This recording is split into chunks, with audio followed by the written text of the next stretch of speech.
Let's welcome Kris Dim. Kris, how you doing, my brother? Good to see you. Good.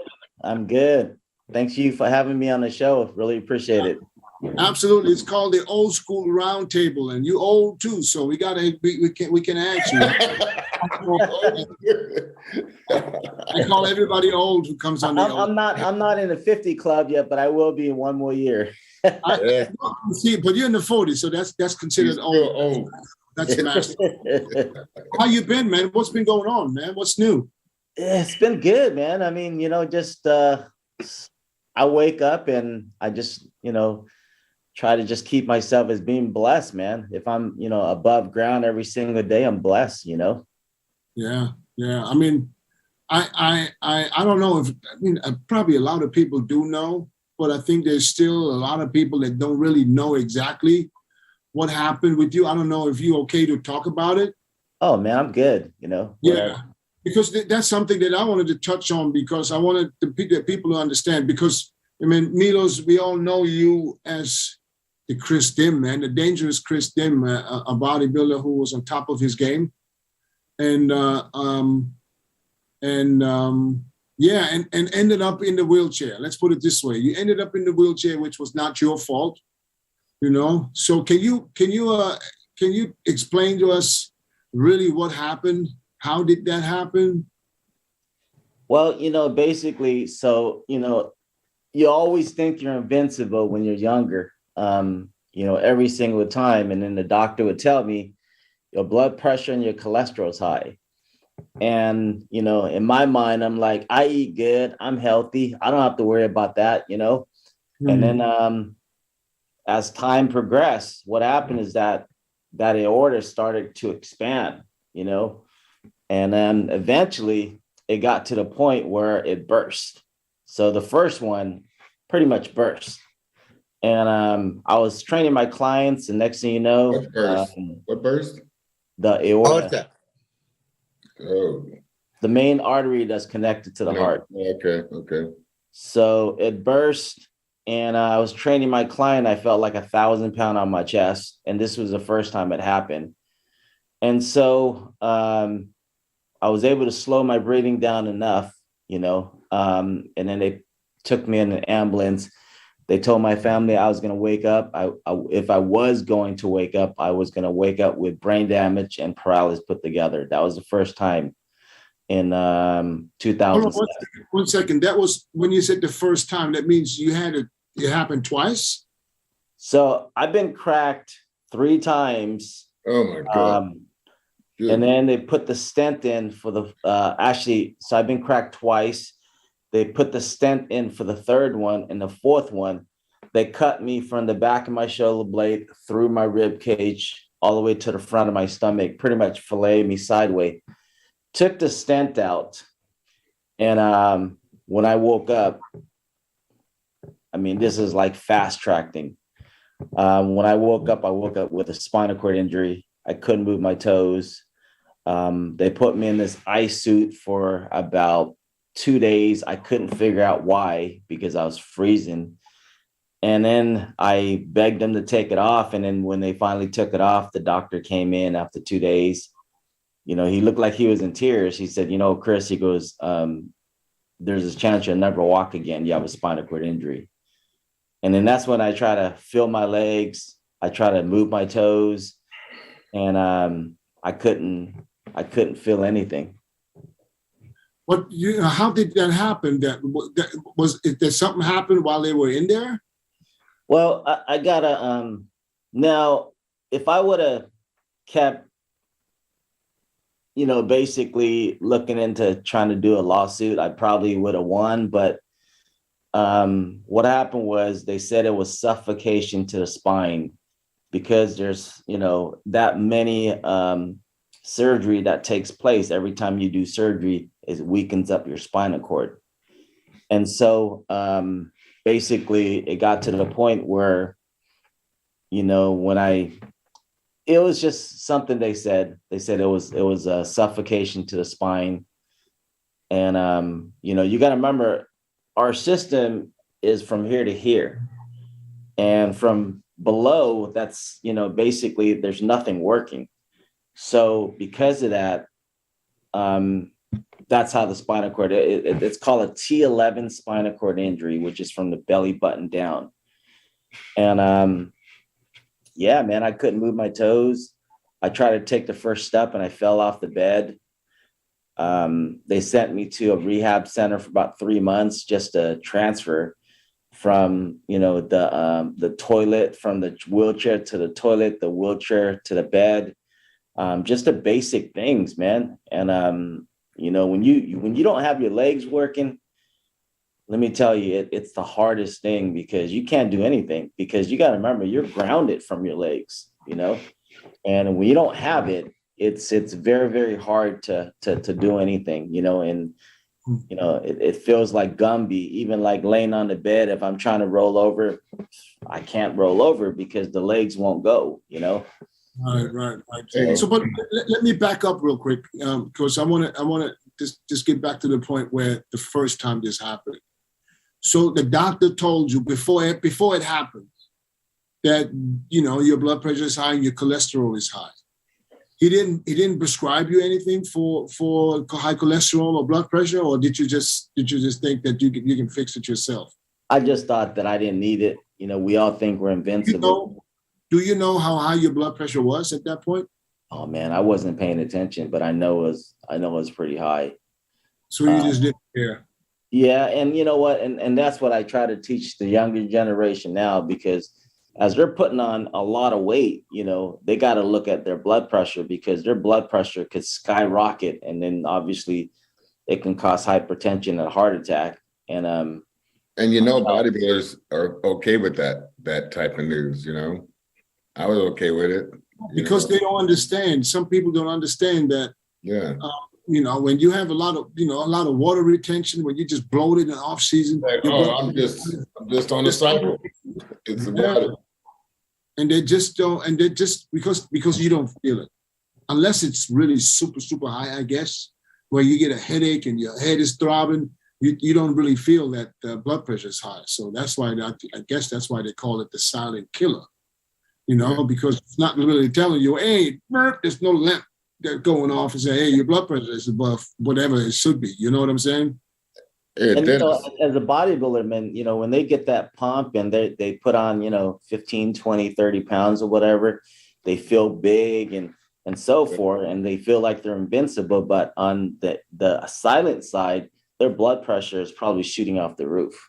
Yeah, I mean, and a lot of people have blood pressure genetically, high blood pressure. Like blood pressure in my family, as far as I can think back, high blood pressure. You have a low. Thank God, right? Oh, no, I have low now. Yeah. Before I was on blood pressure medication. Oh shit!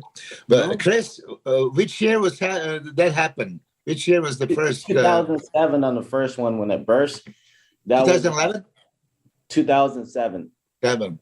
Yeah. So how did you take us through? How did it feel? You said you felt like you had 1,000 pounds on your chest. Was there any pain involved? Any other signs before that happened that you later said, maybe I should have listened to this and that? No sign whatsoever the first time. I just felt like my chest has been compressed with 1,000 pounds. So like from 1 second to the next. Yep. Yeah. So you knew something was wrong. Yep. Well, when that happened, I couldn't breathe. It took my breath away. And like I said, I felt like something compressed my chest. And that's when I told my clients to call the ambulance. And they called the ambulance and they picked me up and took me in. And then they told my family that I wasn't going to wake up. And if I was going to wake up, I was going to wake up with brain damage and paralysis put together. And so pretty much I just...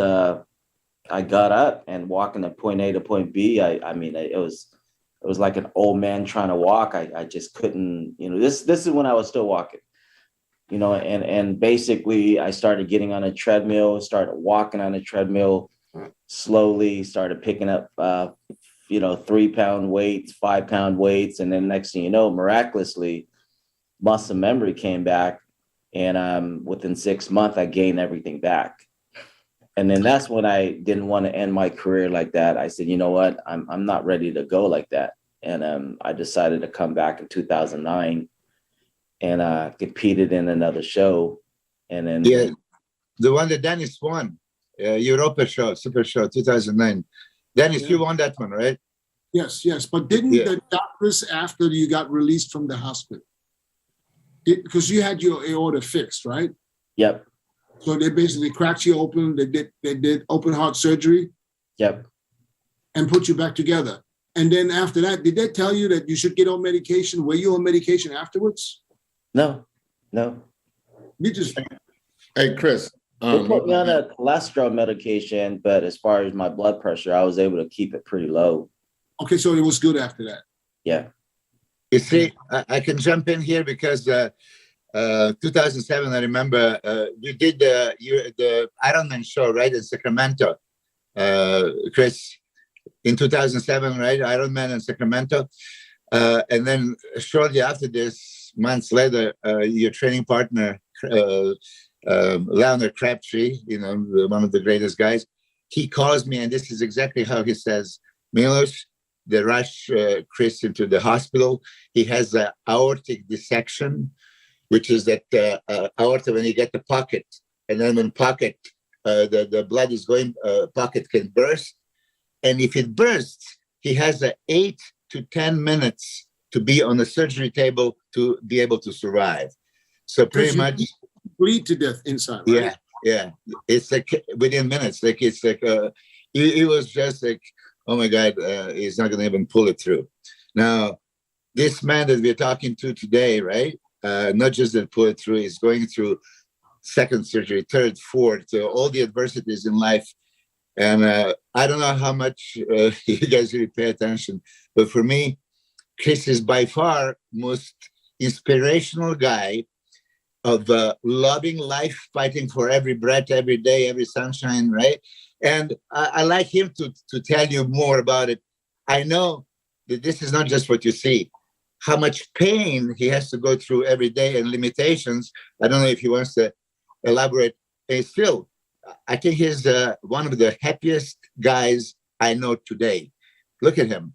I mean, really, he is a prime example what we should all look for.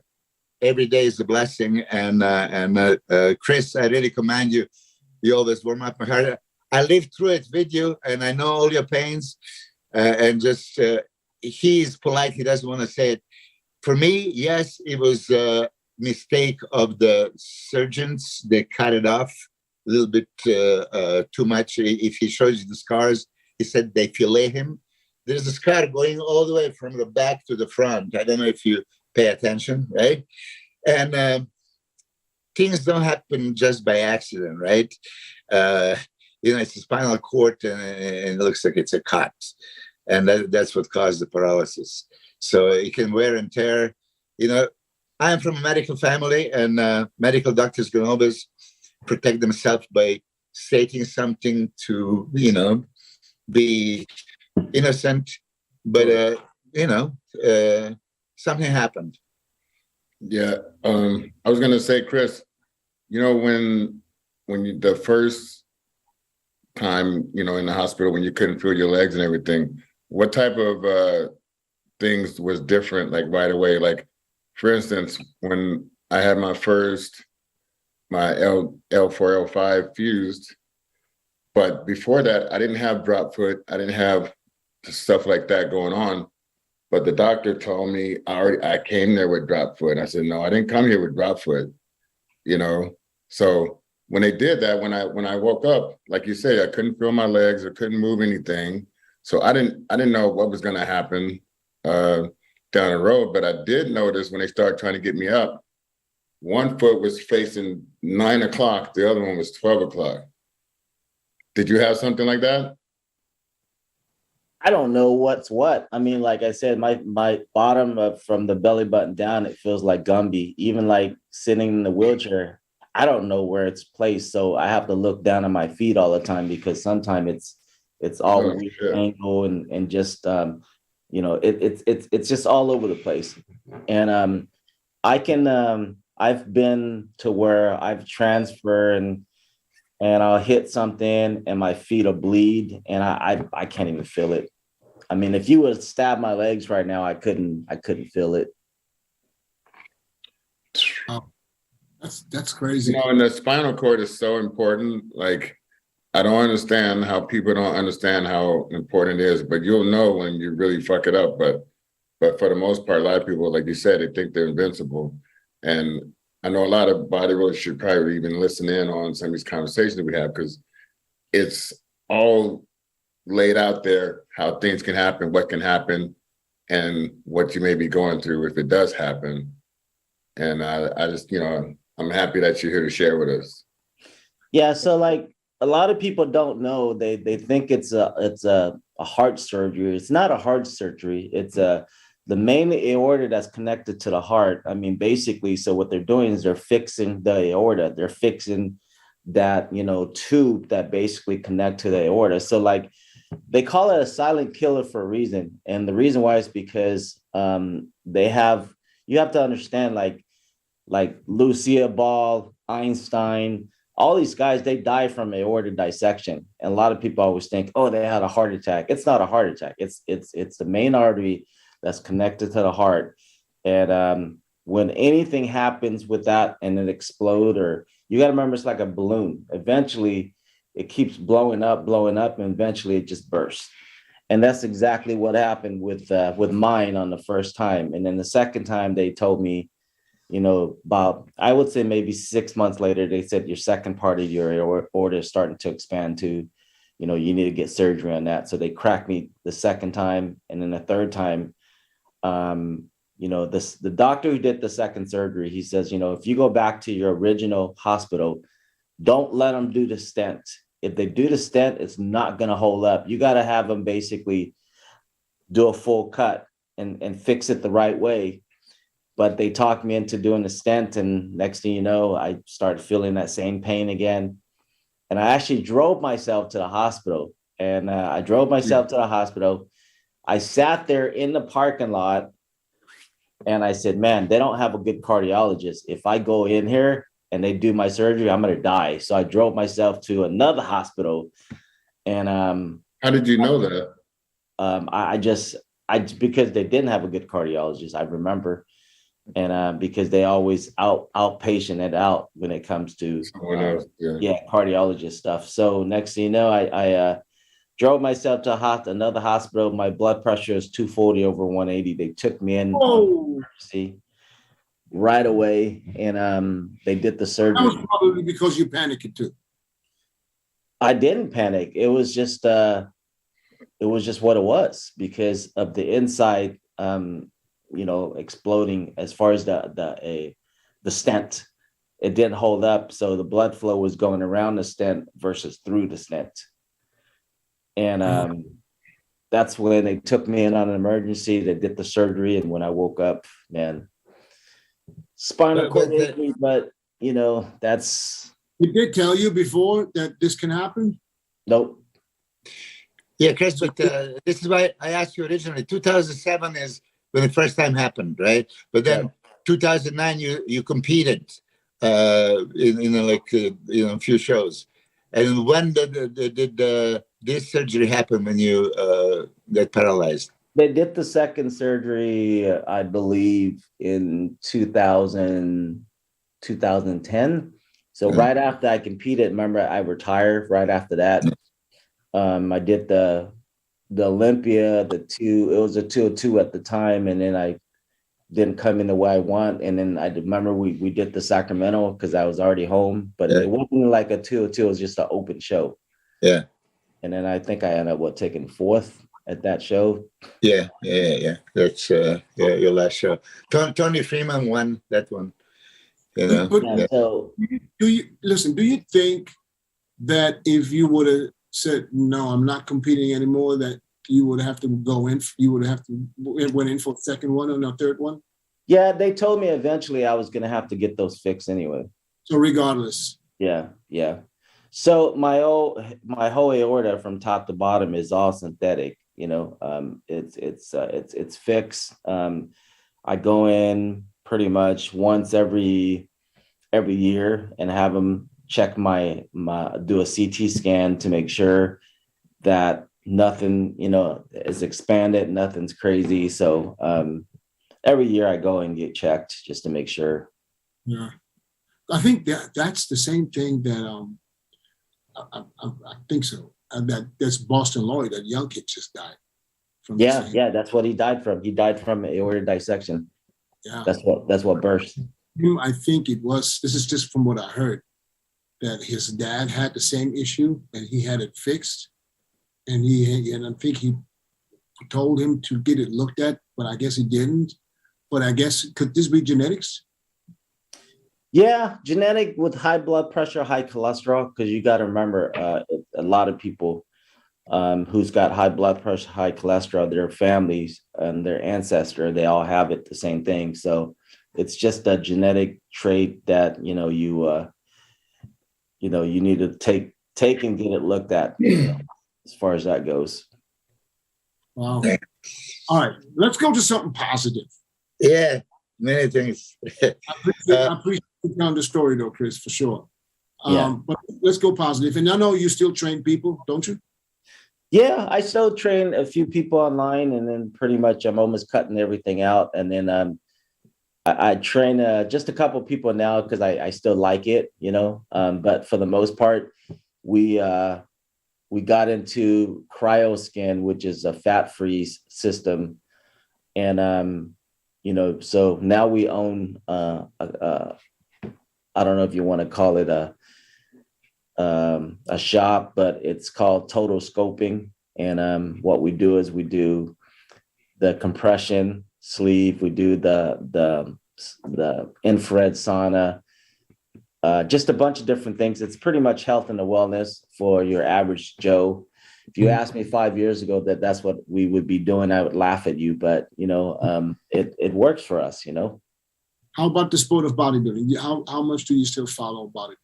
I still follow it. I mean, I'm still a huge fan, I still look at all the different shows and who's winning and who's not and so forth. So, once a fan, always a fan. Right. Kris, did you just go to a show this past weekend? Yes. When in Anaheim, the muscle contest there. Oh, okay. Oh, that's where Milos, that was where your guy competed, right? Yeah, Matt Donato, yeah. This guy looked good, man. Did you post a picture today or was it him? Yeah, I posted pictures a couple of days ago. There was here's the question, a perfect topic. If you look at on my Instagram, he hit the front double biceps with the perfect abs. Oh, you asked about the crunched abs or yeah. Yeah, so the thing was like, what are you supposed to do, right? I always did my front double biceps with the abs. I didn't lose the width, and then you get like all these 6 little muscles in the center of the body. It's what are you supposed to do? Show the muscle. Yeah, show the muscle or hide the muscle, right? Because when you do the vacuum, you are basically hiding it. So for him, I always tell him, you got to hit his abs. Looks ridiculous. I mean, Kris Dim used to do the front of biceps with the abs, right? It looks, he never lost the width and the small. It's great. I know the Kris from here, this Kris, you always expanded. But anyway, I guess judges told Matt that he should expand. I said, I don't get it. You expand, you see nothing. You flex your abs, it looks perfect. Right? But the thing is, though, I was always trying to make my waist smaller in that shot because it depends. If you put a lot of pressure down the middle, it's going to just sink your chest down, and your obliques are going to pop out. But if you bring your obliques in that shot, you can still. It looks good on some people. I've done it. Let's put it this way: Arnold Schwarzenegger, right? Arnold would look like shit with the abs flexed in the front of biceps. And expanded vacuum, he looked at that's one of the best front double biceps poses of all time, right? But it's kind of thing, like, don't just generalize it. Oh, you open up. If you have abs and you don't have obliques and your lats are still out, like Kris Dim is a perfect example. Look at his front double biceps. Jesus Christ, V taper and crazy abs. But I want to talk about Kris had no waist. Kris had no waist. His waist was non-existent. Non-existent, yes. Some Asians pick the stomach out, he'd still have a tiny waist. Yeah, it's crazy. But it's interesting story because both Chris's, Cormier and Kris Dim, we were in Holland, if you guys remember, 2004, right? Ronnie won and Kris was second. Cormier, and then Kris Dim was third, beating like Marcus Rule and some big guys. I mean, Kris Dim was perfect 212 guy at the time, right? Competing in the open division, and he managed to be top 3 in his pro debut, qualify for Olympia. No, that was UK. That was UK. I was just about to say because the British. That was Dennis and Dexter. Dexter was there, but that was the UK. But I have photos from that though. That was You look great. Yeah, he was third in UK. You're right. In Holland, day before, Kris Dim was fourth, and Mustafa Mohammed was third, and you were second to Ronnie Coleman. Kris, but was that? You sure that was 2004? 2004. Yeah, 2004. Yeah, but I tell you because there was that thing. Milos, 1 second. Kris, what year was Ronnie there when he won? I think it was 2002. The year I shit myself in the elevator. It's probably 2004. Was it 2002 or 3? No, because I know Kris wasn't there when I was there. That was, you know what? That was the week before the first the one in New York in New Orleans. Yes. What year was it? When Ronnie? That was 2002. Okay, it was 2002. Yeah. But I'm saying this. Yeah. So Kris, if you remember, Kris Cormier and 2004. We went from Holland. Next day was the contest in England. We're supposed to leave like at 5 o'clock in the morning. So Ronnie won. Kris Cormier was second. Mustafa Mohammed was third in Holland, and Kris Dim was fourth. So Mustafa Mohammed again had issues, overload on aldactone.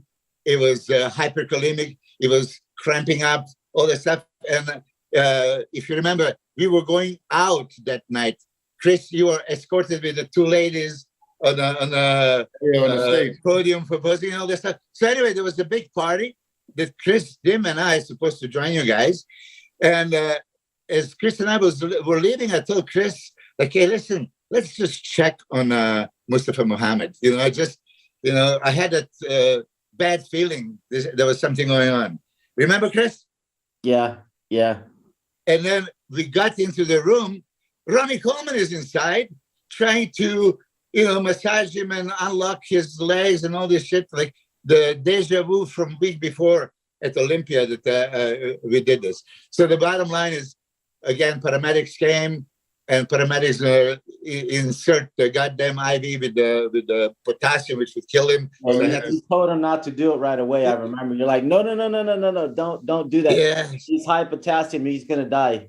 Yes, but then you went to the party, and then you went to the airport. I went with Steve Weinberger into the Amsterdam goddamn hospital, with Mustafa. But then I made it to go to the England. And in England, again, Kris Dim being, 200 pounds? Yeah, I was probably like 200 pounds for that show. Soaking wet, yeah.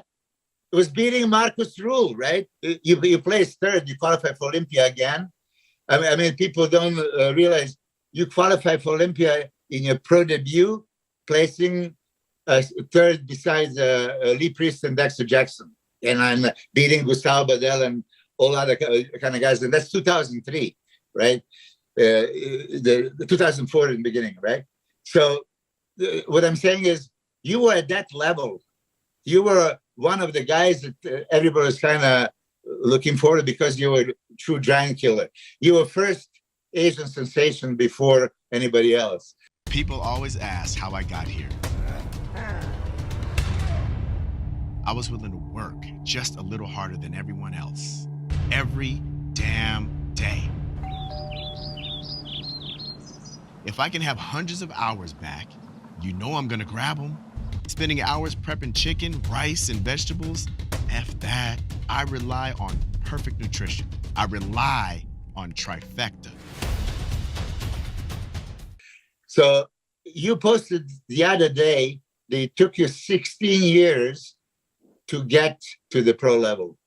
Yeah, I didn't even know that fact. I knew there was a few years, but 16 years it took you to get the pro card? Yeah, 16 years. A long time.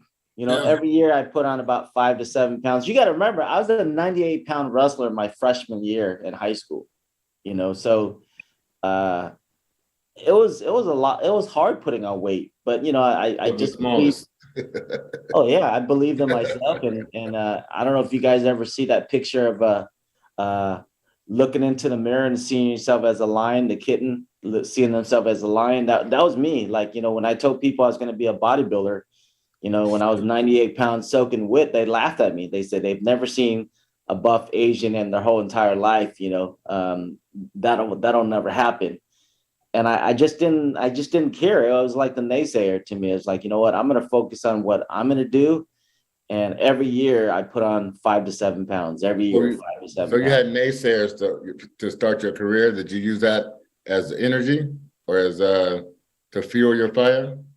It's more to fuel my fire. It's more like, you know what, you'll see, you know, you'll see, I'm going to make it happen. You know what I mean? So when someone tells you can't do something, that's like, you know, you can take it two ways. You can take it as being negative, or you can take it as, you know what, use that to fuel your fire and go make it happen, you know? And that was me.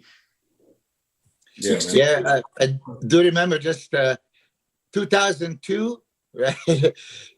You were winning the USA, but didn't get the pro card. You were second in the nationals, controversial.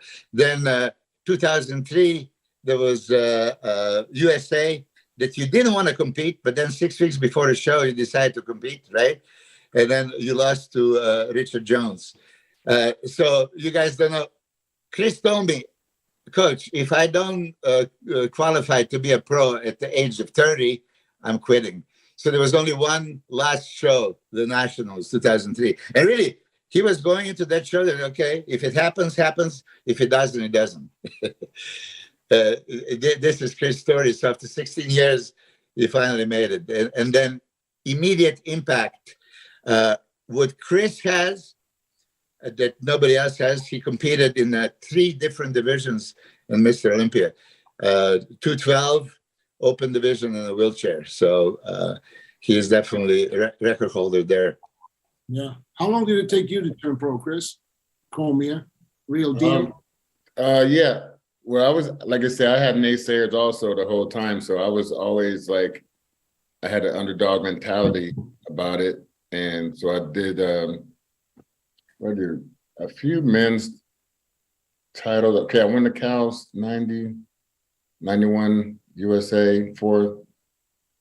Okay, so I just did the Cal, did the Nationals, took 7, USA 4th, and 91. I took 92 off to help Flex turn pro, and then I won in 93. So you just did 2 shows before you won? 2 shows, yeah. 2 national shows, but I did the men's, the Palm Springs Open, and I won the Cows in the Open. Okay, so you did 2 national shows and won your pro card at the 3rd national show? Yeah. That was the USA's. Yeah, so that was both those 2 was both in 91. They were like, did the USA took 4th and then 7th in the nationals, and then that's what guys used to do back then. They used to do the USA's and then go to the nationals. Yeah, if they did pro. Milos, how many years did you suffer before you got your pro card? You know the story. I got the pro card as a gift from Wayne Amelia and Jim Mannion. I mean, basically, you don't know the story? To the guy? I don't think that was happening. I was trying to we were trying to kill ourselves to get a pro card, beating whoever can beat. And then they were like, for you and homeboy, they were like, here. Hey, but listen, this is how it was. Look, USA overall winner gets the pro card, right? The North American overall winner gets it. And the nationals, you get every class winner. So that's the United States. In other countries, okay, if you're the national champ and your federation recommends you, an IBB office sees you and believes you are a good potential, then they say, okay, send the application, they're going to approve it. So that's how it happened to me. So I was the luckiest guy alive because this is how I got it. But I didn't suffer much. Country. But you're the best in the country, right? And what? You're the best in your country. Yeah. I mean, look at Dorian. Dorian is just English champion. He didn't go to like, world championship or, Sonny Schmidt back in the day, right? He's Australian champion. That's how that was that they dealt like that with those countries. And I remember Marcus Rule, he won the international German championship and got a pro card off of that. Yeah. Even though they didn't offer pro cards, but that was you petition, you send a letter to Rafael Santoja. Yeah. Santoja would have sent it to Jim or Wayne DeMille at that time. Yeah. And then they would decide to give it to him or not, and that's how people got pro cards. Yeah, I remember that. Or they can just put on a show just like Vic Richard. Remember Vic Richard? Like he did his with the show in his country. Oh, he went back to the country, yeah. He went back to his country and then he competed because they said on everybody. They said that he had to. They can put on a show down there, and then after if he wins, he'll sanction. But man, it wasn't even right because here's everyone else, and here's Vic Richard. So when he walked out, everybody else looked like freaking skin and bone besides him. Did Victor ever competed on the pro stage? No. But you see, because we have that inside scoop. Wayne DeMille didn't like him, right? And then he got the pro card. He says, okay, wait until he steps on the stage. He's going to work his ass off, like give him 10 consecutive comparisons, and he's going to quit on the stage. That was Wayne's plan. That was baptizing. Yeah, but I don't think he ever did. But listen, he made a career, from being one of the guys at the time. He was a mass monster. He came to FIBO pose next to Dorian Yates, if you remember. I was there. That was crazy, though. Yeah, he was popular just off his name, Mr. Big. Yeah. Okay. Here's the question, really, including guys from today. Who do you, each and every one of you guys, think was the biggest muscular freak that you know? For me, I'm gonna go first. For me, I gotta say this. I don't know. You guys should remember. Back in the days, there were 2 FIBOs a year. There was one in fall and one in spring and one in fall. Yeah. You remember that? Yeah. There was one in Essen, and then one year they had it in Nuremberg, and the next year they had it in Stuttgart. The fall FIBO. Yeah. And I remember I was in the 1993. I just competed at the Universe for the first time. No, not 93 was the first year, and they invited me to come to the FIBO in Stuttgart or Nuremberg, wherever it was that time. And I remember, I will never forget, fucking Paul Dillette. I thought I was somebody. You know what I mean? I felt like I just competed in the Universe. I missed the Universe. I saw Paul standing there. It was the FIBO was over, and I guess he was standing there just waiting for someone to pick him up. And I've never seen anything like it. He was probably at his biggest. He had this tiny waist. From the relaxed, standing from behind, that dude looked fucking unbelievable. That was, for me, the first shock moment. Where I said, damn, I don't know if I'm going to ever get there. I was like, that's not possible. Because, you could see in the magazines that someone is big. And Rami is the best example. Guys, trust me. These pictures and videos do not do him justice. It's unbelievable. Every day, and I've seen it all. In all these years, I've seen it. I've seen Ronnie. I've seen it all. But every day we go to the gym and we train, and I'm making posts. I be like, fuck, every day. He's like, yeah, you've never seen anything like it. But he looks like he's growing, right? It's crazy. Yeah. It's really crazy. Absolutely. I don't want to say I'm fanboy, but Paul Dillette that time was for me the first one where I said, fuck. Yeah. But how about you, Kris? I knew Vic Richards and saw him close up. He was, it's hard to imagine people, bigger than that. It's gotta be, it's like a three-way. I had a three-way, holy shit,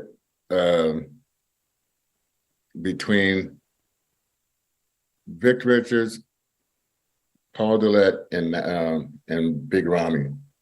All those three guys, I'm just like, what the fuck am I looking at, dude? Like, that's crazy.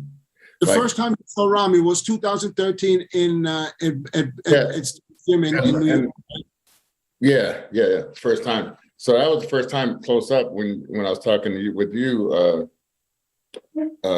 we were in New York. So, right.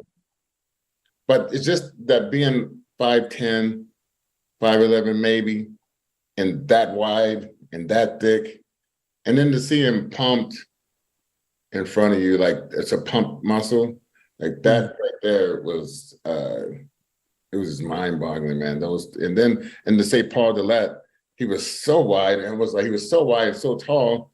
I was like, damn, like the delts, everything so wide, and so the width on the body was just, no one's ever been that wide. But then I was like, nah, he ain't got no legs though. There's no way he got legs because he's just too tall. And to be that tall, and one day he took his pants off, and we was like, holy shit. We was like, not only did he have legs, he had calves too. Calves. Yeah, calves. Because at first he pulled up just his calves. I was like, what the fuck is that? I was like, and we were scared. We were scared to compete against him. We were like, I'm not doing the North America. Paul do it. I'm gonna do something else, or next year or whatever. We were like, I don't want to waste my money and time to try to get ready for that show. But little did you know, Paul didn't win it either. And the guy that I beat in the Cal, Ray McNeil, he beat Paul at the North America. I was like, damn, I could have beat Paul. I was like, yeah, because he got his pro card at the North America. And I beat him in the Cal. Like, I know I was better than him. It's just one shot of him, a black and white photo. You know what I'm talking about from the back? Yeah. Dig this picture. Still to this day. Because Paul in the middle of it, he called timeout. He called a timeout. And we were sitting in the audience like, there's no timeout in bodybuilding. Yeah. How about Kris? Them. I would say Paul Dillette and Greg Kovac. Remember Greg Kovac? Yeah. Greg, when he came out, he was just, because that was the first time that everybody, he weighed over 300 pounds. And, back then when he came out, he was just a freaking giant. I mean, I saw him and I'm just like, man, there's not a guy bigger than this. It was just a freak. Well, Kris, that's interesting because remember in my gym, you did a photo shoot and it was Ronnie Coleman also. There's a famous picture of you standing right next to him and you were in contest shape, right? And then here comes the Ronnie and one of his legs from that angle, it looked like, as big as you. So. Yeah. Plus, you know what? He had no shoes on.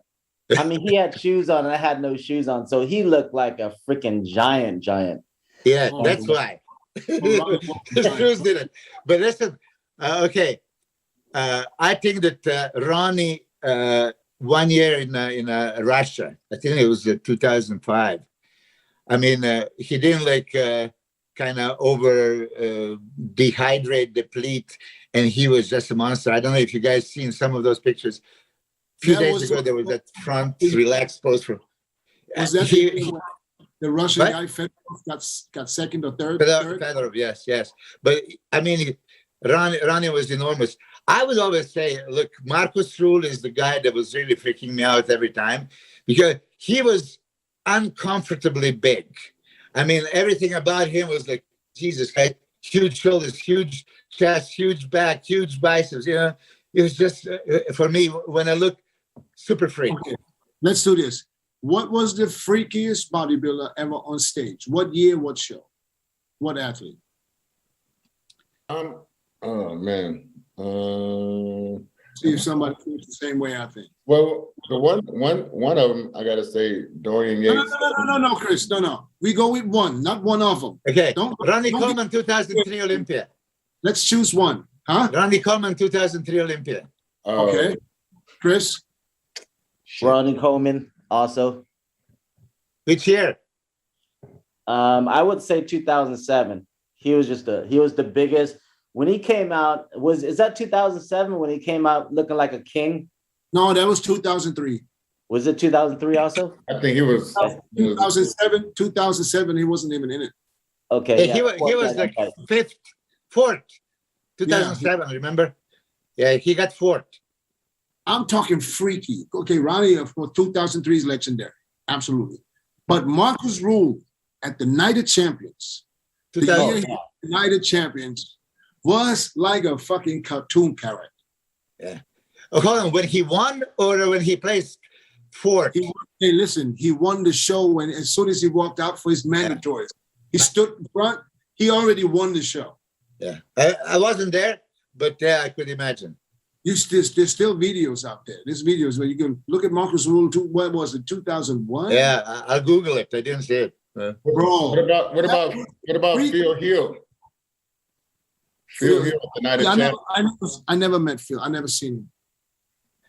Phil I only Hill. knew him from magazines. I never seen him in real life. So Phil has the crazy legs, but it was a little narrow, so you didn't leave that like whoa. What about Phil Hernan? Yeah, pretty good, but still not that level. I mean, Jean-Pierre Fuchs, National Somebody, right? You know, the Jean-Pierre Fuchs was the. Hey, you know, when once I competed against Nasser, you know, he placed behind me at the Olympia that year. But then he started hanging out with you, Milos, and then next thing you know, then next thing you know, this cat was like double in size the next year. Then they did that damn photo shoot with in Muscle and Fit. I was like, what the fuck? I was like, that dude right there, man. At least from the front, that shit was crazy looking. From 94 to 95. He probably got from. That's another question. Who was the best bodybuilder with the weakest back? Paul Dillette. I mean, for me, I would say that's Paul Dillette and Nasser, right? But there's a few of them. There's also from South Africa. You know, Dennis. Stridham, man. That fool was a freak from the front. From the back, he was weak. Yeah. Could not hold it in the back, but that front, boy, you can put that against anybody. That front. Oh yeah. And lean. He wasn't the widest one, but his shoulders were crazy, kind of like Phil. And lean. I have, man. You know, he lives in Thailand, right? Yeah, I know. He was my training partner for a long time. He was my training partner in Thailand. Shit. Yeah, he's good. He show up. He's ready to rock. He's like a fucking. He just. I brought him down to Pattaya. He was in Bangkok before, and then you remember he made that comeback at the Night of Champions. Was it Night of Champions? Yeah. After, right? Literally 96. 96. So literally a month. No, it had to be before. I met him before. It was 94. I met him in 94. I just opened up the gym, the old one, Milos. You didn't see the old one, and then he came. I brought him down to Pat. He was with me when I went on my first date with my wife. I thought I told the story, didn't I? Yeah.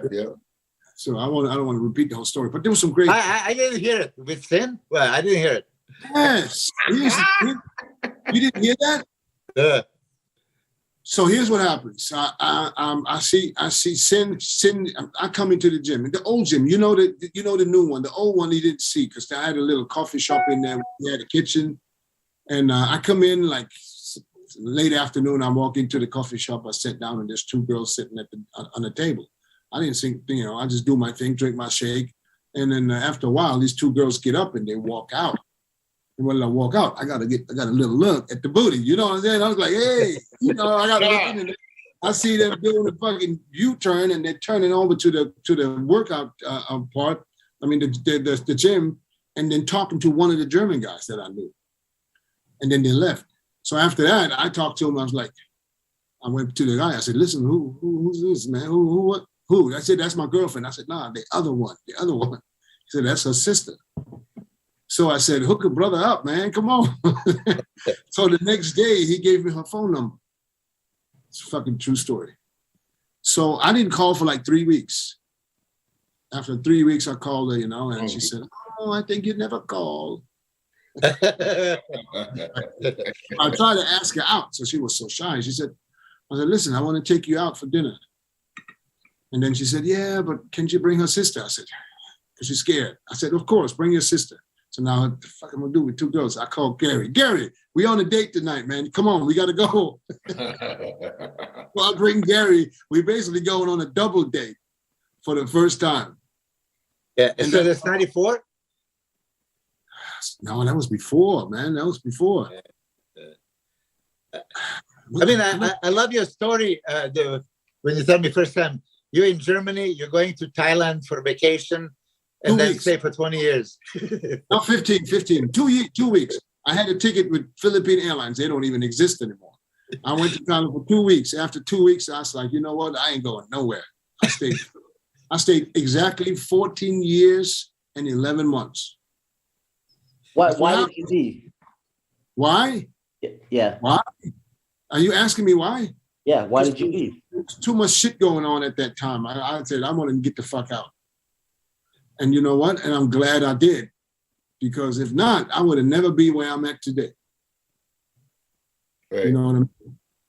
So, and we can elaborate on that on some other podcast. We should do that at one point. Yeah. What happened to the guest poser? When is the guest poser coming on? Ooh. You say you're gonna bring a guest poser this time. Oh, no, yeah. Yeah. No, he's not even here. He's not even here. Some It's one of all his good. sponsors from Egypt is here and they're out. Yeah. KO squad.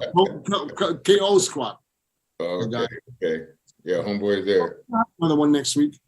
But yeah. Anyway, so I just had a question and I forgot what it was. You guys go ahead. Let me think about it. Yeah. No, you were just saying about Gary Stridham. Yeah, 96 was his return at the National Champions. I don't even know if he plays somewhere 10th or something like that. Always I was- peeled. Sorry? He was always peeled. Every time Yeah, he was. Yeah. For me, he was- Well, let's put it this way.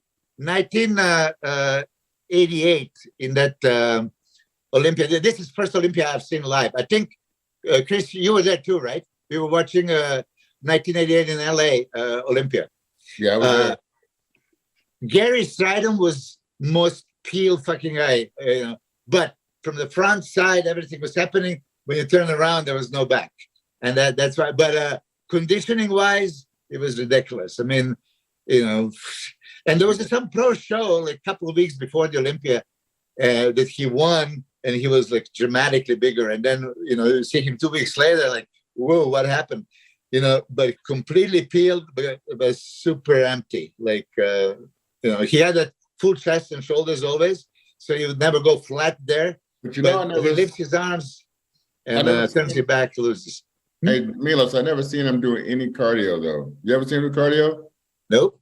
I never Nope. seen him do cardio. I was training with him, and I was working at Roxbury at the nightclub. I was training with him in 1991 when he did the federation, and he'd come into the club the last week before the show. Him and Javier Jambier, is that his name? Yeah. Remember Oh, Javier? yeah. Yeah, they both would come into the club and having a couple of drinks, just have some laughs and relaxing. But they'll be shredded as hell on the stage, though. And that's what I was like. We had some, Man, these guys just relaxed, huh? They just chill. we had some good fun in Thailand though. Yeah, I know you told me a few things here and there. I want to hear about that. I want to hear about Thailand. I have to go off the air for that. I can't because that's too expensive.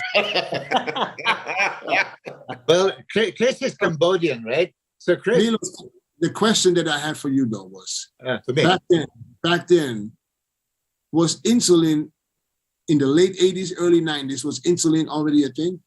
no, 93, became. Listen, there were a couple of guys like Tim Belknap was diabetic, so he used it. And I think I told you the story. 91, my pro debut, backstage, and he's competing and he's shooting insulin and then eating like the donuts and shit like this, right? And then 20 minutes later, I see him like balloon up, when that sugar hits you. I mean, it was like, hold on a second. But I didn't know that he was diabetic. I just like, so like, oh shit, how do you use it? I researched it, but in the 80s was not guaranteed. 93, I started using it. 94, 95, I started telling people. Now Chris Premier said about Nasser. Nasser 94, I look at Nasser 95, night and day, huge difference, right? I know, Dennis, I always say that first month that you use, you gain 44 pounds, right?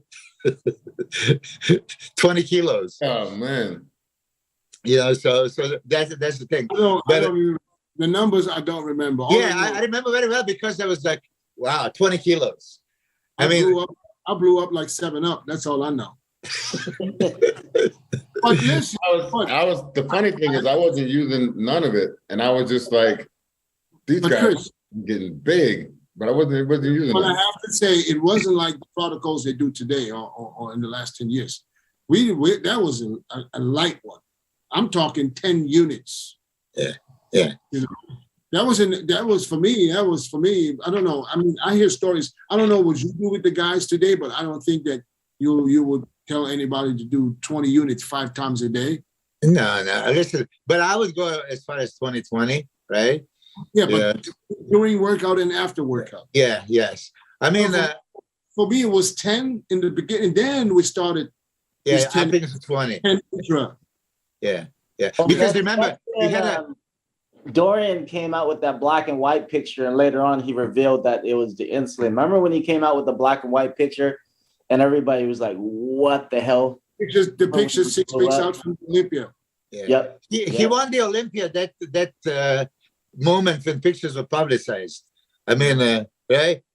And you know how it is. This is the weird. You know that if you want to advertise anything in Flex magazine, you can get 3 months later to be published. But these pictures were published in the next issue before the Olympia, right? So, that was a little bit political, going on thing. And that started the check-in photos before the shows. Everyone wanted to show, but it was all based off of what Dorian did. And then No. There was no pre-con. Nobody did really pre-contest pictures. No, I'm talking about the way they do now. 20 weeks out. But who started the pre-contest pictures? Come on now, give me some props now. Yeah, you do. Give me some props, Chris. Come on now, Chris. You know it. You wasn't pro yet though, bro, when this came out. No, I'm not talking about Dorian's pictures. Dorian, he did those pictures, and that was it. I'm just talking about when people start saying. Yeah, but after Dorian's pictures, that was 93. Nobody posted pre-contest stuff. Nobody. That was it. That was Dorian's set of pictures because that was his video. Yeah, I know. No one really did. But I'm just saying today people try to do something similar to that, basically. And of course, yeah. In 2000, I started the pre-contest pictures, the weekly updates. Yeah. I didn't have anything like that though. But I was saying, you were in California. Everybody saw what you looked like. I'm in Thailand. Don't nobody see shit. Yeah, right. When did you come over again, Dennis? Huh? When did you come over again? I came the first time in 2000. No, I remember then. I saw you then, but I didn't see. I remember because you beat Melvin. That was the first time I saw you. I was like, the first time I came over to compete was in 1997. But there was no pre-contest pictures back then. I didn't start that until 2000 because I turned pro in 97 and 98. Who were you checking in with? There was no internet then. No, there was internet. There was dial-up. One picture took 45 minutes to upload. Who were you sending it to, though? I put him on the internet. Oh, just on the internet. Okay. Yeah, because I figured, because I turned pro in 98. I did the United Champions in 99, sucked ass. And then I signed up for the Ironman in 2000. And I did the pre-contest pictures leading up to the Ironman. Yeah. Remember that? Yeah. Hey, Chris, Chris Dim. What would you think was your best showing period? I mean, combination of size and conditioning. Which show? I think the Olympia. Yeah. Yeah, the Olympia. Yeah. 2004, I believe that's when I was peeled. Yeah. Did you It's, work with Kris this whole time as a pro? What's that? Me, I worked with Kris from 2002 when he was fighting to become a pro, and then 2003, 2004, all the way to 2007. Yeah. Hey, So 2003, I mean, we had a very good year. I mean, again, that's a 212 guy, right? He plays top 3 in 2 shows in England and San Francisco. He placed 4th in Holland, right? I mean, that's a legitimate 212 going against Ronnie and Chris Cormier and Marcus Rule, and this is what we're talking about. So Kris, when you look at the guys today, if you still follow, what do you see? I ask the same question to everybody who comes on. What do you see in the guys today, and who stands out to you, and who's your favorite athlete today?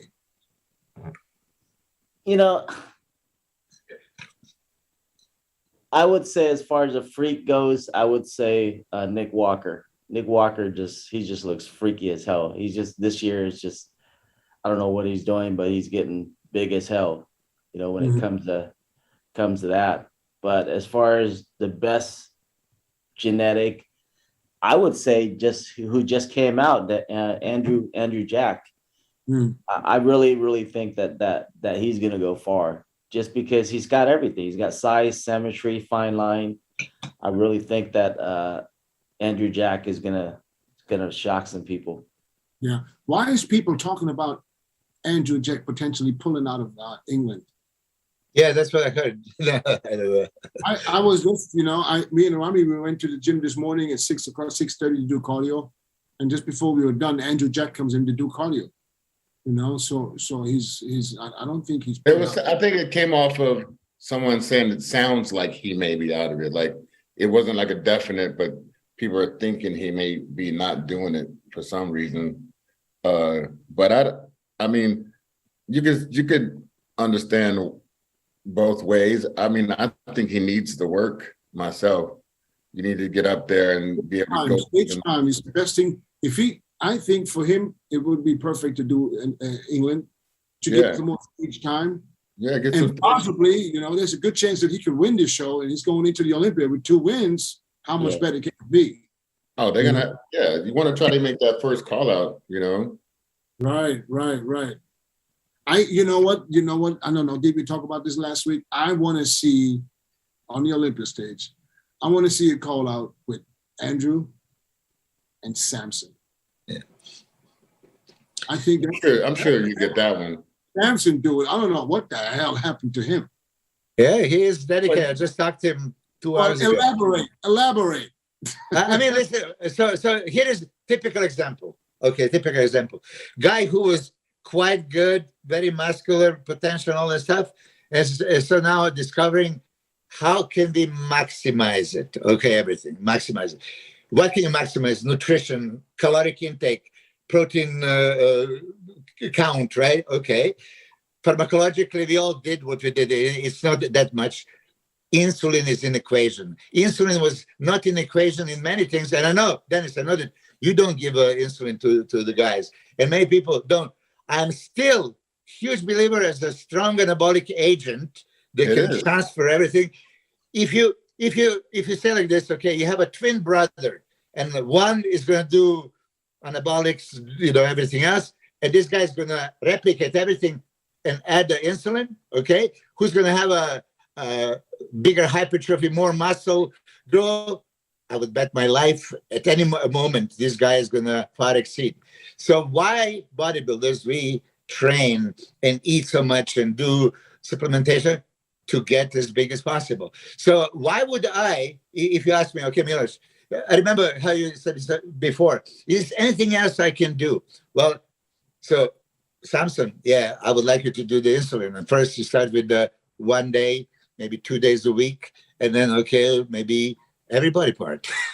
So the difference is that, imagine after the Boston show, he was off completely off, like you and me and Chris Cormier and Chris Dim off. Back in the day when we were off, that means no cruising, no little bit of this, little bit of that. Yeah.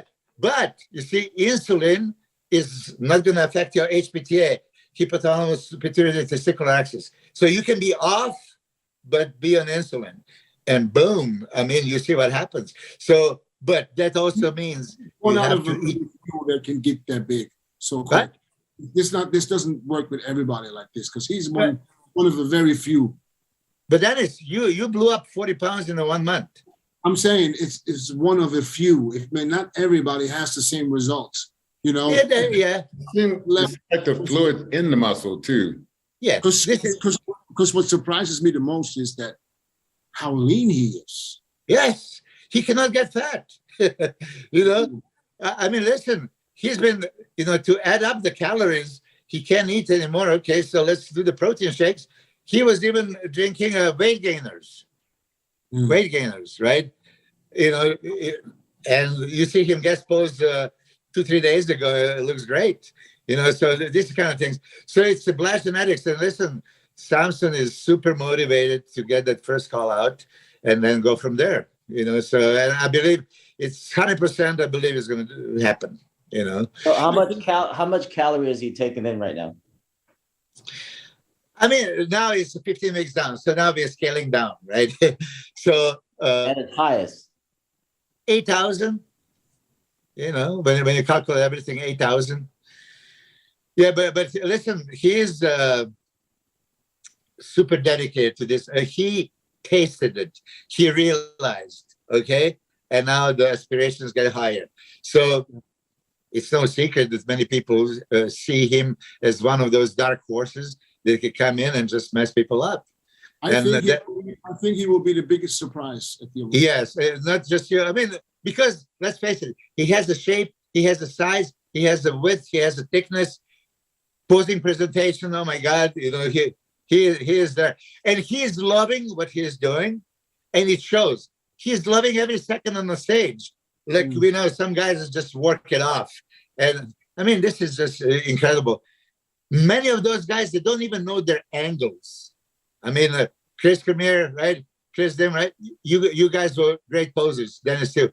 So when you look somebody posing and you just see he's standing completely wrong, just change the way you stand. Change the way you, arms are here, no, lift them out. Put the biceps above your shoulders, make that peak, you know, spread the shit like this. Many people don't do it. What's his name? Samson. He practices posing every day. Look at him move. You could tell he he did studied a lot. in 6 shows. Are you going to put him on a lot of cardio leading up to the Olympics? No. 30, 40 minutes. Yeah. I mean, you see, some people need it. I know you did tons of cardio. And yeah, let's face it, cardio burns fat, so it makes sense, right? If you're going to do this more. I mean, Ronnie Coleman did it 2 hours a day, right? Jay Cutler did back in the day. The way I remember, even there was sometimes 3 hours a day, if you talk to Jay ever, right? So you were doing 2 cardio sessions. No, he's just doing one only thing in the morning, and we go from there. He already dropped like 4 kilos, just in the first week, which we evaluated now. Okay, because of the change, you're dropping the carbs and you have less water retention. This is it. But still, calories are high, and you're just watching. Keep the muscle, don't lose a size, don't become catabolic, and just burn fat. Our plan with Samson is to be peeled out of his mind like 4 weeks out. So not taking it to the later stages. Let's burn the fat. Now, when fat is gone, then it's easy. He did 6 shows in a row, from UK, Classic, to Italy, to Egypt, to Prague, Romania. I mean, so you can maintain the shape, because some people are afraid you peak too early, you can't hold it. He could hold it very easily. Yeah. Let's talk about Regan. Yeah. How is Regan doing? You diet down, train hard, and supplement smart for months. When the time comes to step on stage, don't leave your tan to chance. Go with the pros. Pro Tan. #1 worldwide since 1987 and the official sponsor of the Olympia for the last 15 years. Don't step on stage without it. Pro Tan. Regan's going to keep us here, but just last time, 290. What can we expect from him at the Olympia? What do you think? Yeah, you should invite him, for a talk. Well, put it this way: he's at the biggest. He still knows that he needs to make some major improvements, to be a factor. We discussed this yesterday. When you say biggest, you mean biggest overall or biggest as far as body parts? Yeah, biggest overall. I mean, he's a legitimate 290. The thing is just back is ridiculous. Back came up even more because I guess he really feels the back super strong. He can pull any weight and it's improving. I would like to see him improve more chest fullness, biceps peak, and leg thickness. So that's the strategy. Do you remember what he weighed at on stage last year? I remember he was 246 backstage at the Reno. 246. After the Olympia. Yeah. That's when he was. Hold on a second. Actually, I might be completely wrong. I posted the picture of a scale. Maybe he's 254. Now I have a brain fart. What did he weigh? What did he weigh when you first started working with him? I started working right after the Olympia, so, it's not fair because he was already dieted down, right? So we have only 2 weeks for the Reno show, and we maintained the weight and got him, much tighter, and then fill him up for the show. So I think that worked perfectly. The thing about Regan is he competed way too much, kind of what I did, constantly. I wish we didn't force to do the Arnold Classic, but he was inspired and wanted to do it, and then he got sick. He's inspired. And then it was just a stupid forcing of that horse instead of, you see, when they sign the contracts and then you pull out, it looks quite bad, right? And if you remember, for Arnold Classic, so many people canceled already. I was going to suggest him to cancel it, but then there was Cedric that canceled, Rafa Brandao canceled. There was like 4 or 5. Like, oh man, so let's just try to make it happen. But it was just not happening. Sometimes when your body is shut down, and you guys know very well, if you go 3 days, 5 days, 0 carbs, and nothing happens, and then you do like 2 weeks of super strict dieting and 2 hours of cardio, and not much happens, it's time to pull it out. These kind of things. Kris, Yeah, it looked like when he was competing, like he when you guys first started out, it was the big splash. It was real good. Then when you start to pile up the shows, it started to be like a little less impressive and a little. The body started getting tired, of course. Yeah. So that's why I'm really I'm looking forward to see what he brings to the Olympia, because he hasn't done anything since Reno. No, he did. After Reno, he did the Egypt show that you saw. And Since then he hasn't done anything. So he had this whole year basically to rest up. So that's why I'm excited to see what he's going to bring. Because last year, I remember before the Olympia, he was posting pictures and he was looking crazy. And everybody thought like, oh, I remember I saw him before Wednesday before the press conference. I said, listen, man, you killing it this time. He was still confident. I don't know what happened from Wednesday to Friday, but he was not even close to what he showed on pictures. And I felt for him because I know how that goes. Yeah, man, that's. Yeah, he was awesome when he posted and get ready for a show. Yeah, he had great shots, and then like I said, I'm looking forward to see, because I think at his height he needs to be somewhere in the 60s at least. For me, yeah, we're even planning. Look, I'm gonna say it. He has for me best aesthetics in the bodybuilding. Aesthetically, it's like perfect. Wide clavicles, wide shoulders, V-taper X frame, just beautiful physique. He has a crazy back, hamstring, glutes, going on already, right? So if he feel, and then he has a small waist, he can make a deep stomach. It's quite separated. So if he fills that up to like 270, like Jay Cutler was saying, if you put a 15 pounds, nobody can beat you, right? So 15 pounds is not like overnight task, but eventually it's going to happen. I talked to him yesterday. He's super motivated. Okay, he's 29 years old. That by the time, in a couple of years, 3 years, what I predicted, Project Olympia, they give him 3 years and he can be there. He just, we had a setback with the COVID, it didn't go well. So now he's in full prep. Let's see what happens. Kris, Tim, I have a question for you. Now, from all the guys that you see, give me I want a prediction from you for your top 6. No particular order, just the top 6 guys that you think will be in the top 6. Just want to hear what you have to say. I don't think it's going to change very much from last year. I think it's going to be, of course, a couple of dark horse. We talk about Samson. I think he can be the dark horse that could be in that top 6. But overall, I think it's probably going to go Big Ramy again. Then it's going to go to Brandon Carey. Then from there, I really think it's going to be probably pretty close to last year. I think it's going to be the same thing besides Samson could be that dark horse. So if Samson moves into the top 6, who's moving out? Samson moves into the top 6. So last year, I'm going to give you just 5 was Nick Walker. I mean, we had Hadi Choopan 3rd. We had Hunter Labrada 4th, Nick Walker 5th. And we had, who was 6th last year? Boyniak, no? No, who? William Boyniak, no? Oh, yeah, William. Yeah, I think it's probably going to be William. William's probably going to. Oh, there's no way. There's no way Williams is moving out of the top 6. I promise you that.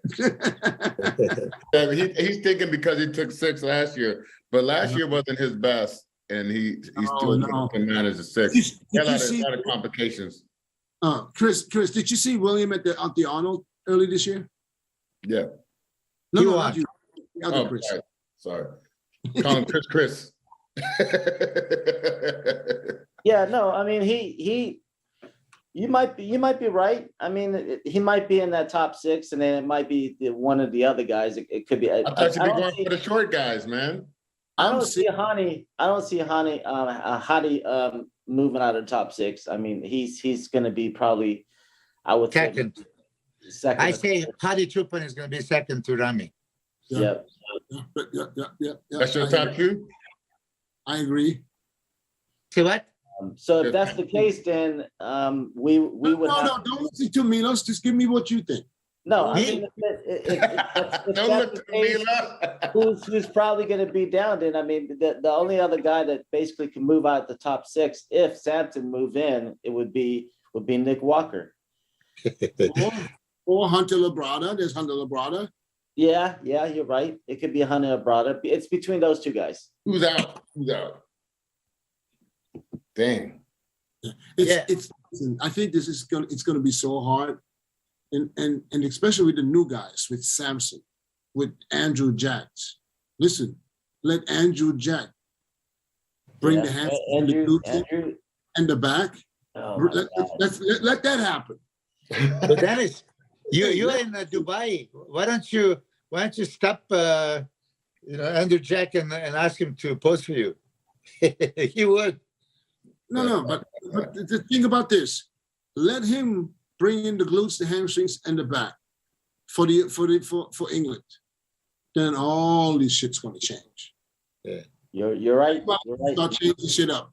You know what I mean? And then we got Samson, we got Andrew. Who else? Derek okay. If Andrew and Samson is both in, who's out? Andrew and no, I'm not saying they're both in. I'm just saying it's going to be very interesting. But let's say if they're in. when somebody goes out, it's got to be somebody shorter. That's for sure. You're looking for the weak links. Who's the weak link? They're all shorter than them. They're the tallest guys on stage. Yeah, so Andrew- let's say if Andrew, let's just say Andrew and Samson are both in the top 6, who's out? Oh, if they both make it into the top 6, Yes, let's just say they did. Who's out? I think Hunter. I think they can beat. I think as much as I love Hunter, I have to say Hunter. And listen, going by aesthetic, it's going to be hard for Nick Walker to stand next to these guys too. Yeah. It's because the aesthetic that they bring with the height and the aesthetic. I'm not saying they're going to beat Nick. I'm not saying that, but I'm saying it's going to be very hard because now you're going to have to look at it. You like this sheer freak, or you like this tall, big, beautiful, Shapely. yeah. But here is that question: bodybuilding. What should be bodybuilding? Beauty or a freak? Yeah. What do you want to see the most? You got to have a little bit of both. Do you want to see the most though? Like Yeah. what impresses you the most? Is it the anatomy chart or some type of just a mass No. Body. The shape and everything attracts me. anatomy chart? Yeah, but okay, this is that topic. Kris Cormier, right? Kris, you were aesthetic, shapely. Dennis, I mean, you are considered a mass monster. You have a nice symmetry, proportion, everything else, but you were more freak than aesthetic, right? Yeah, because I This is how it remember is. I was aesthetic until I met you. That's a good one. Yeah. my chair. No. I don't mean this in a bad way. I was aesthetic. I know. But it's I true was- because you told me that. I was aesthetic. I was physically pleasing. I bet you.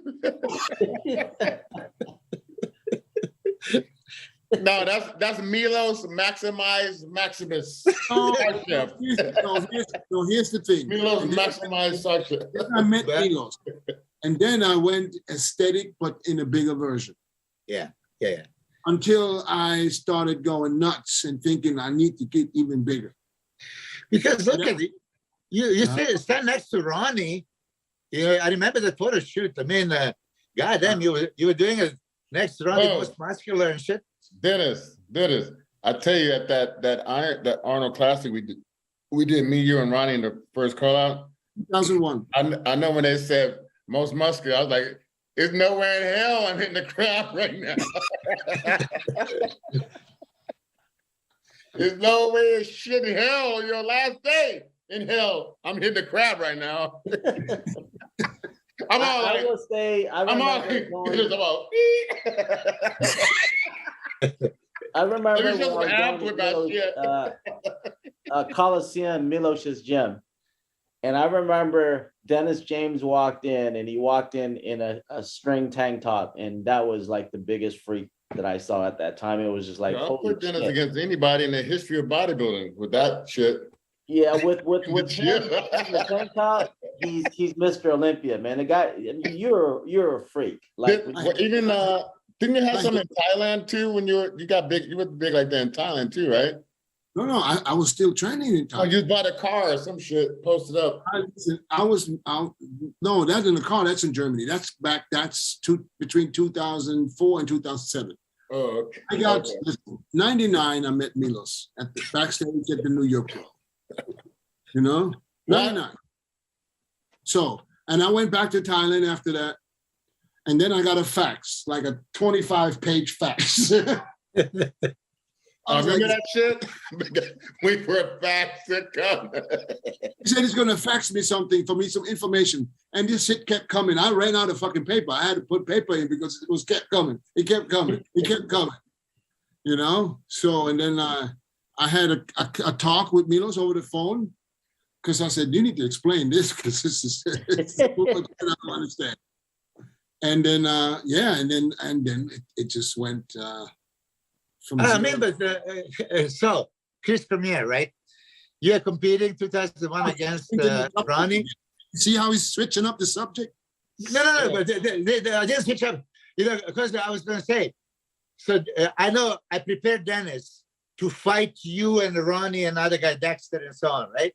So I know that if I freak the fuck out of people with what Dennis has, crazy chest, shoulders, right? This way he can fight you and possibly beat you on that wow factor, freak factor, right?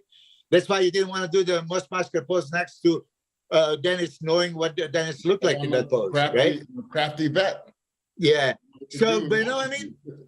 You have certain things for certain athletes that it's better going this way, blow them up, or shape them up, dry them up, these kind of things. I mean, standing next to Ronnie already, and you, Kris, I mean, you're best combination of size and shape always, right? And then presentation. But there was always, Dennis beats you in the Hungary. I know, but I was just about to get to that. But I know I can only get him if he's off. Yeah. If he's on, I don't care how big I am and whatever. I know I know he was a superior bodybuilder. I knew that. I'm not stupid. Yeah. But I knew that I could catch him off guard one day. But the count of somebody's day off.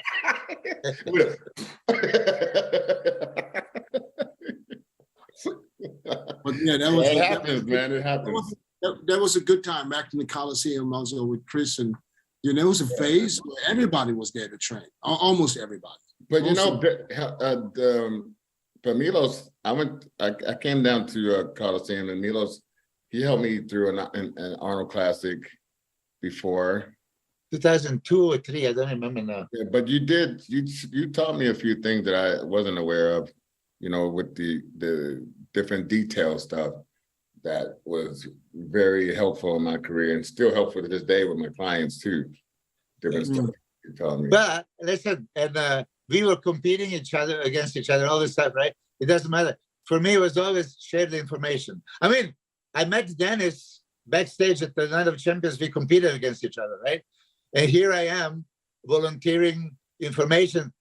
What, to fuck you up or to help you? I honestly want to help you. Never took $1 from me. Never.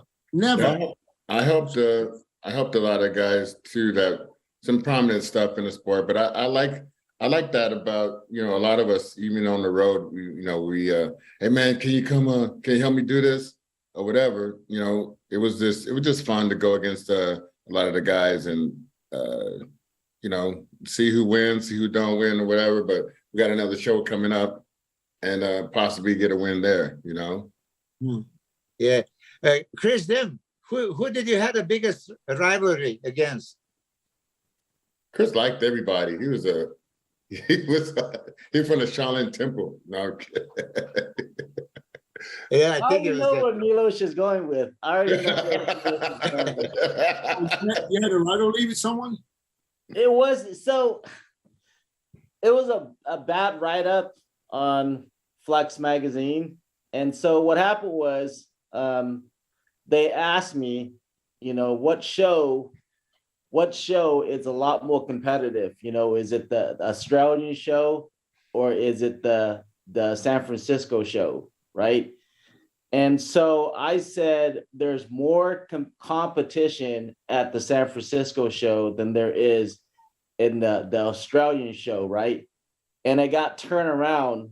So what happened was they went back and said, Kris said that there's, more competition, and they're talking about Troy Al at the time because Troy just basically just got his pro card and I got my pro card. And they asked which one you think is more competitive. I said San Francisco. That's all I said. They went in there and twisted all kind of shit around, saying that I said this about Troy and blah, blah, blah, and all kind of bullshit. And then Troy, remember Get Big? The forums. Yeah, the forum.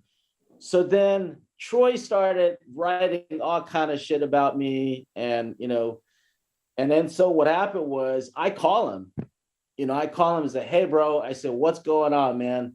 And Oh. No, he just basically, he was like, well, you know, I heard this, I heard that. I go, look, man, I said, this is all I said. And I said, you know, if you wanted the truth, you should just call me direct. You shouldn't go into the forum and start talking shit about me and this and that, you know.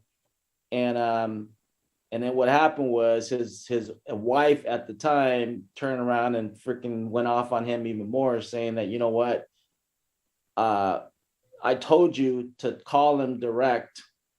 And then Troy just said, you know what, man, you're a bigger man than me to call me and to work this thing out versus like me going in the forum and writing all kind of bullshit, you know, and that was it, man. That was it. But, you know, like, you know, they twisted all shit around and they just asked me what show you think is more competitive. And all I said was what show was more competitive, because San Francisco at the time, there was, you know, Gustavo Bedell, there was Kris, you know, Chris Cormier, there was David Henry, all these guys, man, and that I beat, you know, and I came out off the first show. So that's all I said, and that turned into some rivalry.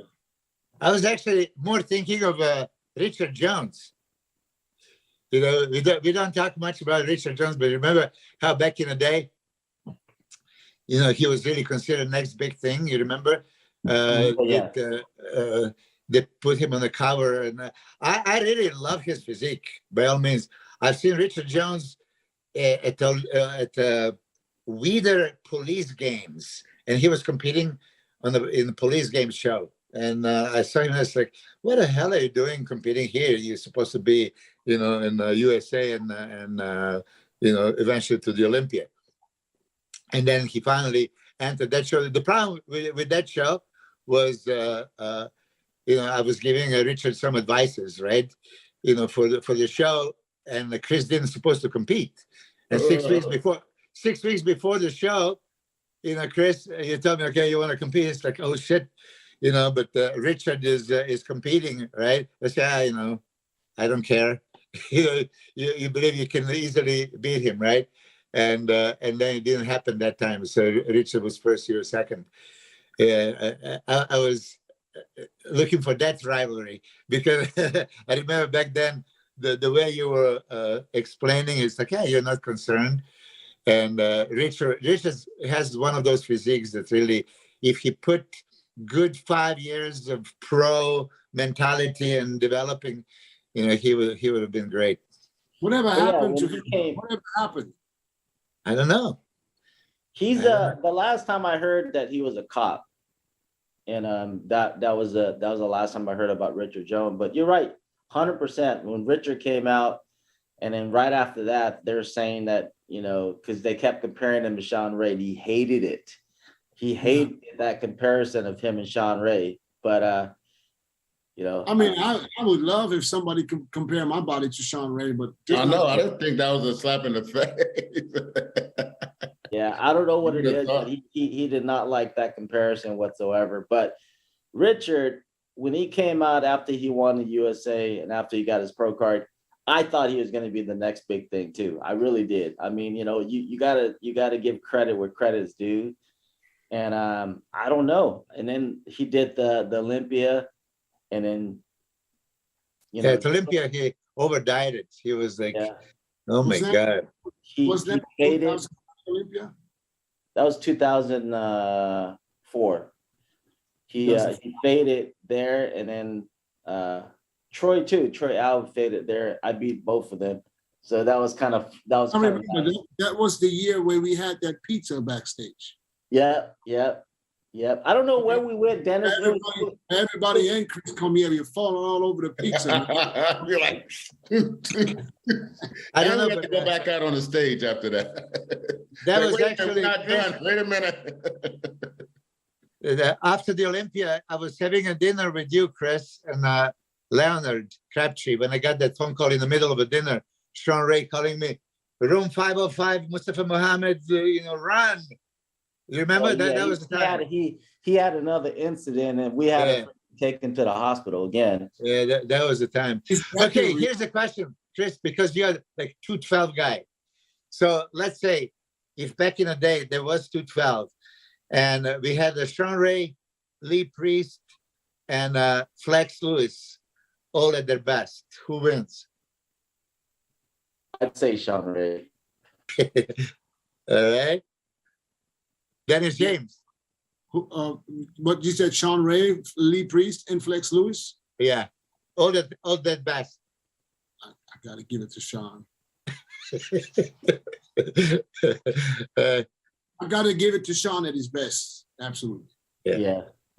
It's just my type. That's just more my thing, because the whole combination, the package with the posing, the display, everything. Yeah, I got to give it to Shawn. Which one would buy you dinner first? Yeah. Okay.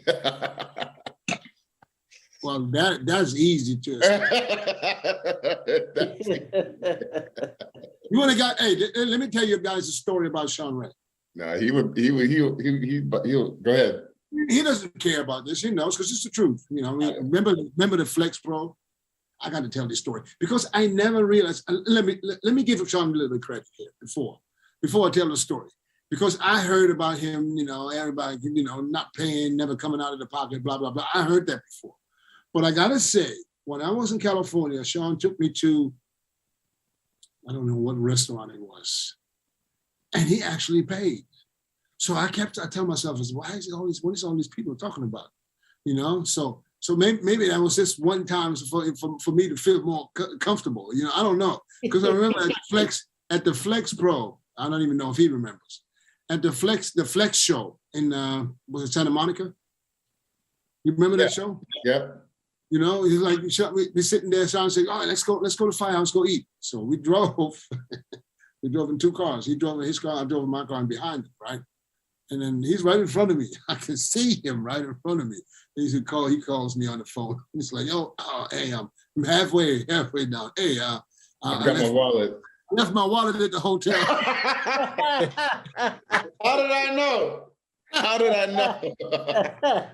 Bro, listen, hey, and you see him throw it out the window. Like, no, I'm kidding.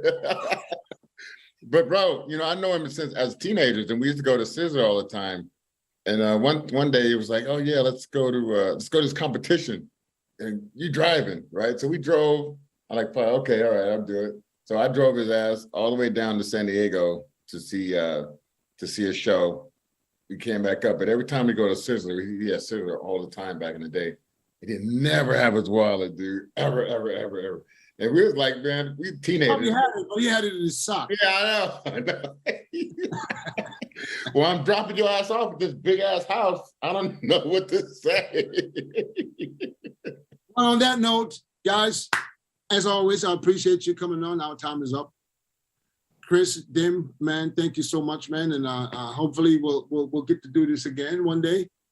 Have you back. No, thanks, you guys. Thanks for having me on. I really appreciate it. Like an Olympia wrap up. So we went, oh, by the way, this should be show number, I don't know, 5, number 95.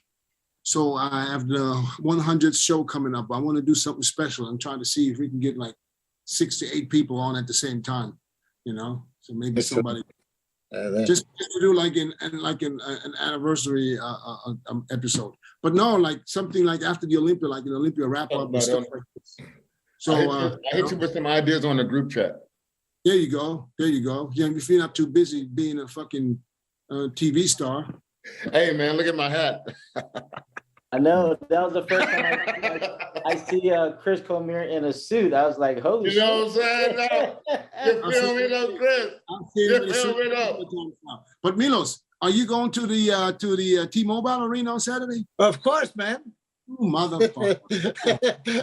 I know, I'm always so jealous of him. Who's gonna be there? Listen, I'm still waiting for him. I'm still waiting for him to come through.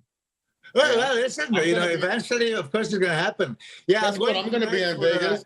I'll be there, Milos. You got my number. By the way, let's speak about Kris Dim's son, Josh Dim. I mean, you guys, I don't know if you follow.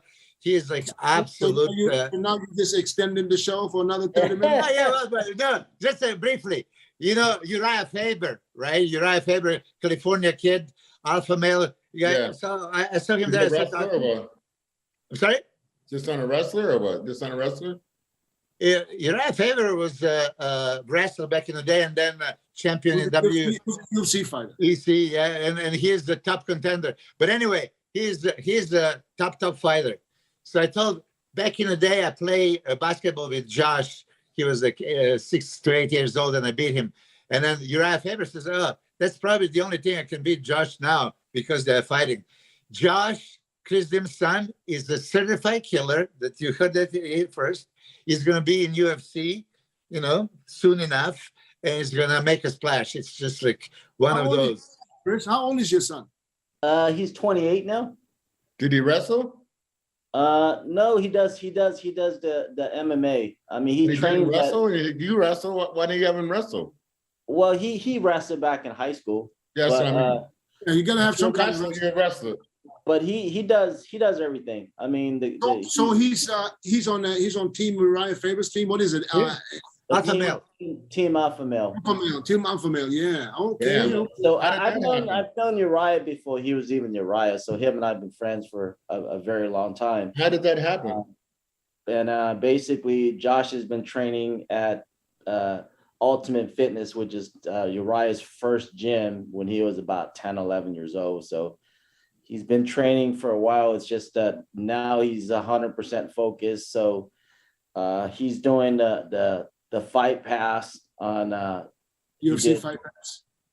So he's got another show. He's got another fight coming up December 12th, I believe. But he's not in the UFC yet. But obviously he trains with Uriah. So like if you look at a lot of Uriah's people, he's always got 1 or 2 in the UFC every single time. So it's just a matter of time. Awesome, man. Proud of you, man. Hopefully we'll get to see him, because if he's in the UFC, I will see him for sure, because I gotta watch this shit at 6 in the morning. It starts here. Which is good for me because I wake up early anyways. Let me get y'all off my show now, because man, I got to keep going. All right. All right. Have a good one. Say hi to Rami. I will. I'll try to get him on next week. Okay, so we can have him go. What's up, too? We can take him through the mandatories. Yeah, let's do that. Check this out. That's a great idea. Huh? This today. What I've seen recently, he looked even wider than before, which was unimaginable, right? Wider than before. It's crazy. It's crazy. But we will see. The Olympia is coming up in what is it? 15 weeks? Yeah, 15 weeks. I can't wait. All right, guys. We'll see you guys next week. Kris, Dim, take care, brother, and God bless you, my man. Thank you for coming. Thank you, guys. Appreciate it. All right.